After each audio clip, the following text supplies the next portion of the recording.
So I'm gonna start this one off by saying, guys, I think the Heat have a chance of winning the championship. No fucking shit.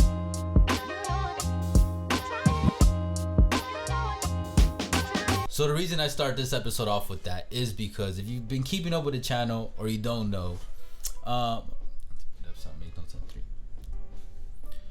so the reason I start this episode off with that is if you've been keeping up with channel, or and for those who don't know, I've kind of been ragging on Erwin and other friends of ours, because you know we're from Miami, that the Heat's not true championship contenders. I am a fan, Heat culture, bullshit. You know, but as a guy who has a basketball podcast, and I'm going to be analyzing and observing the game of basketball and the playoffs and the finals, I try to keep it as objective as possible. There's been signs that the Heat are legit contenders. There have been signs. But I was looking, you know, signs. Greatest player in the world on one squad, you know, before the Bucks got out. The Celtics team looking mighty fucking nice with that D, with that O, and then fucking adeptness that we didn't expect going into the playoffs. And then on the other side, you know, you got the Warriors with their fucking comeback dynasty. That's what we're gonna refer to them as from now on. Yeah. And then Suns, before they got out, were looking legit, obviously. Yeah, legit trash. And now that was good. And then of course, Luka Magic, or how we have dubbed him, and some of y'all have started using, the Slovenian demigod. I love that. I know, right? Todd. I think it's Todd. Yeah, man. I love that. Shout out to you, man. The demigod is coming. I would love to see if ESPN has like a graphic at some point, or Fox Sports, and you see Slovenian demigod. I'll be like, yo, tag us. Yeah, that'd be. But that's what he is, man. He really is a basketball god in human form, fucking carrying this. Actually, for those who don't know or whatever, I'm not super religious, but it's like Luka is Jesus and Jason Kidd is God, and Jason Kidd is just leading him. You know what I mean? Chill, man. He's not God either, man. No. Like, Luka is Jesus Christ, and Jason Kidd is Joseph. He was like the okay. Well, I say God because he's the head coach. You know, he's the one that's technically leading all the protocol, basically the squad. I feel you. And so yeah, when you consider all those factors, true content, and these finals four, I think I forgot where I was hearing it, but it's something I've discussed before too with Erwin and other friends. Like, this is arguably the most, if not easily, one of the most up for grabs final four that we've seen in the NBA in a while. Absolutely, man. It can really go either way. And I know for some, Mavs are at the bottom tier, which is, you know, it makes sense. But you got to keep in mind that with the Warriors, it's like, well, we still don't. Well, you know, I did say, I'm speaking in hyperbole when I say that they're the comeback dynasty. Well, they haven't proven themselves yet as this comeback dynasty yet, until they, you know, either make a finals or win a championship.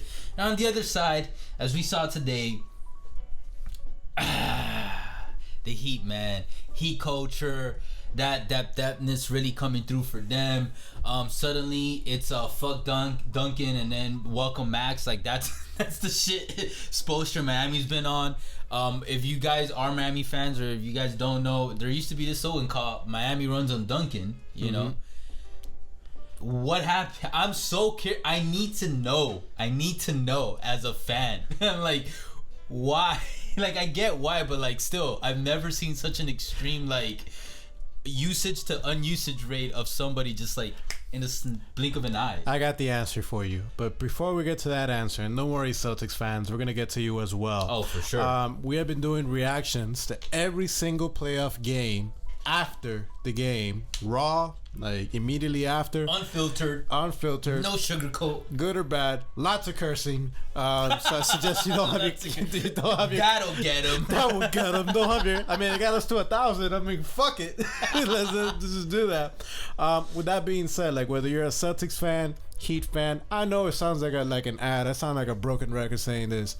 NBA fan in general. There's a couple repeat reviewers like, God damn, how many times are you gonna hear this shit? Man, fuck. It's like we're gonna have to put like a skip annotation like at this point.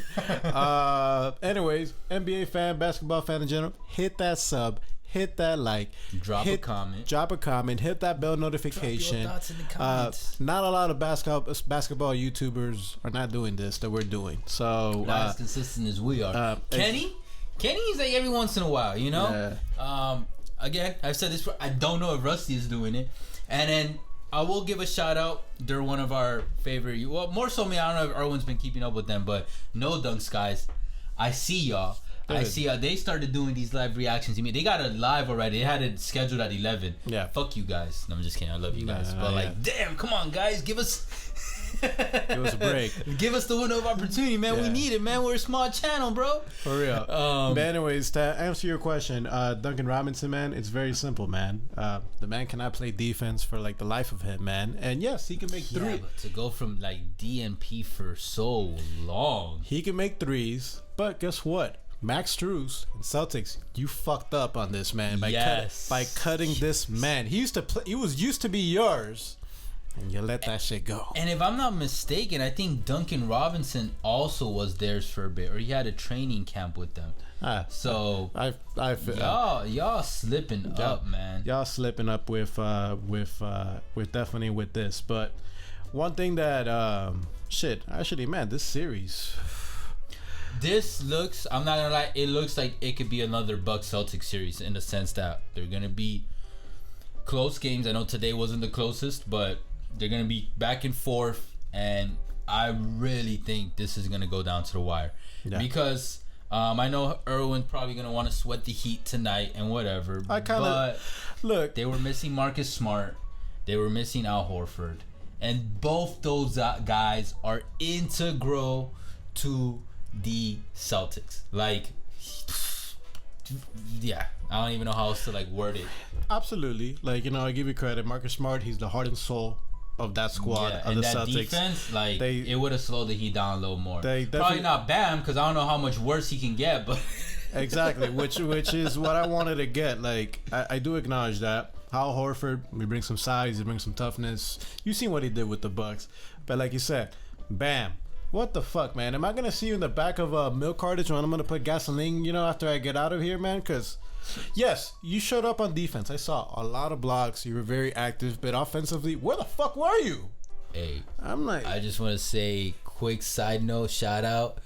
One of, if not the nicest block in the entire game was Thais on Dedmon. Like, oh my god, yeah, that was some shit. If you guys saw it, if you guys didn't go on YouTube and search it, like, it reminded me of Bam's block on Jason Tatum in the 2020 bubble. Nastier. Yeah, because Dedmon was going for a dunk. Yeah, he was like, I thought he was gripped it. He palmed that ball. He just stopped it. It was like Thanos. Bam had a pretty good block as well. I think it was either on Jaylen Brown or Tatum. And I will say, shout out to Dedmon. After that block, he literally came back on the other side of the floor and got his own block. So I'll just say that. But Daniel Theis, man, that was nasty. Please do another one at some point in this series. Yeah, man. Do it on Butler, man. That'd be sick. Yo, for real. I know. I'm a Heat fan, guys. I know I don't sound like it, but trust me. We're trying to keep it like inside, like as best as we can. Trust me, I'm not using every inch of my fucking soul. I just love basketball to like hold back. But something we're not gonna hold back right now is, you already know what time it is. Ooh, some BTD East stats Conference time. Finals, BTD stats time. All right, let's start with the winners, ladies and gentlemen. You guys see that 40+ piece right there? Jimmy Butler, 41 points, masterpiece, plus 25 on the floor. 2 turnovers. It's all good though, because he brought 3 blocks, 4 steals, 5 assists, 9 rebounds, 17 of 18 from the free throw, man. 0 for 2 from the 3, but it didn't matter because he still had 12 of 19 from field goals. One thing I will say, I saw this on Twitter. If I remember correctly, Jimmy Butler and Kawhi Leonard, I think it was, are the only 2 players in the league with more steals than turnovers, I believe it was, in their career stats. And I got another stat for you. Yeah, I was gonna say that one. I got another stat for you for Jimmy Butler. Actually, this is the 5th 40-point game that Jimmy Butler has had in the playoffs in Heat history. He's number 2 behind guess who? Don't forget, guys, LeBron played on this squad. No, the real GOAT for the Miami Heat, Dwayne Wade. He had 7. and it's crazy. Like Jimmy And Butler's he has 5. You said 4. Butler. This was his 5th one. Okay, this is his 5th one. So he's only 2 away from Dwayne Wade. From tying Dwayne Wade. Yeah. I'm not gonna lie. The Heat are gonna need him to keep putting up 30, 40 plus points. So he might end up. Imagine he passes Wade with the most 40 plus points, and he ends up winning the championship. And he'll more than likely be the Finals MVP unless Tyler Hero sneaks in. No, I'm just kidding. Tyler did.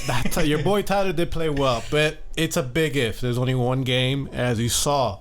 Despite the Heat being up by 20 points, the Celtics team's not going away. Yes. Yeah. All right. We'll get more into that. Let's run through these numbers real quick. Bam Adebayo, 10 points, 4 rebounds, 1 assist, 4 blocks though. Good. Gabe Vincent.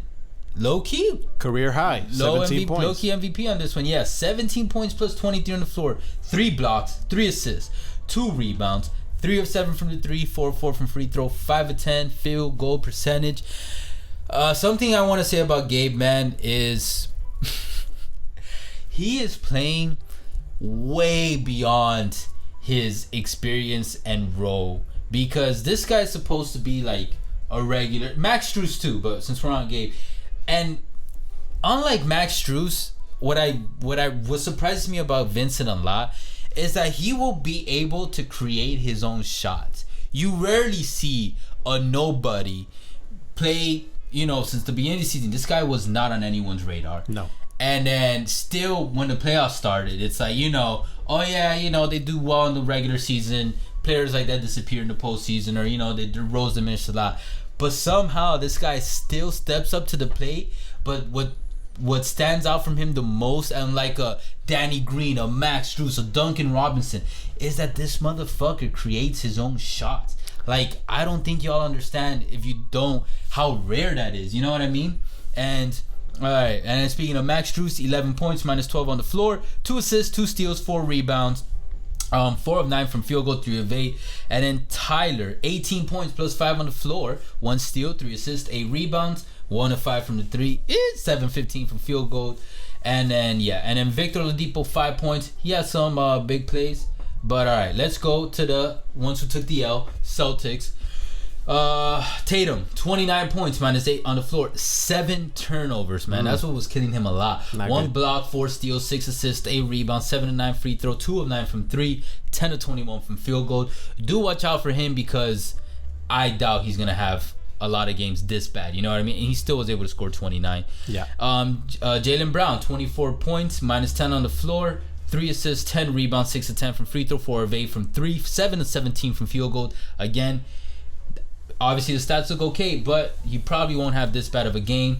And of course, Williams III, man, little concerned with his leg after Bam kind of bumped into it.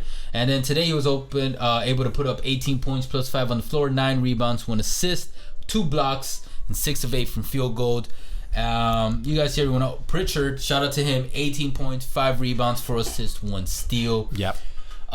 Look, we're gonna wrap this up real quick, guys. Battery's about to die. Long story short, we didn't get the best Celtics squad, and they still kept it a pretty close game. Yes, there were big gaps throughout, but in the end, losing by 11 points says a lot.